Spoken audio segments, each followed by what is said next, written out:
It was the project that got the most respect and attention from the intelligence community because they knew it was real.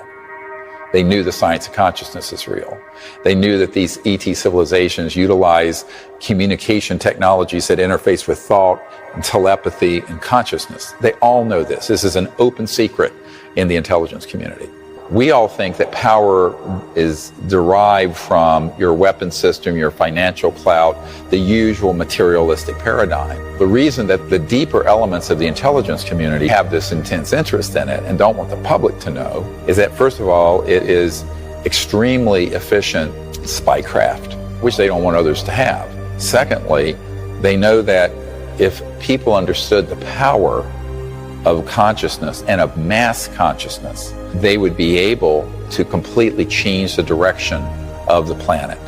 That is, to me, the big secret. Sociology studies of meditators, where they go into a community, say you have a town of 200,000 people, and they would send in 1% of the population equivalent, 2,000 people, to go into deep meditation.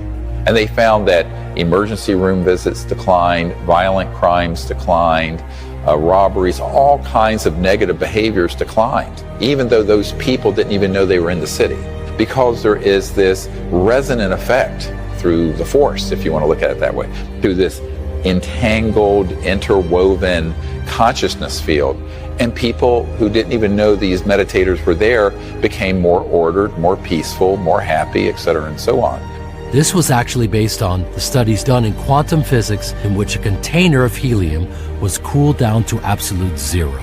When only 1% of the helium became aligned to coherent, the entire container went through a phase transition, instantly shifting into coherence and taking on almost magical properties, a state called superfluidity.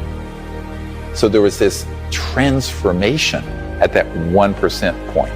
When a critical mass of people, and whether it's 1% or a fraction of that, depends on the state of consciousness of those who are practicing the meditation or prayer or coherence.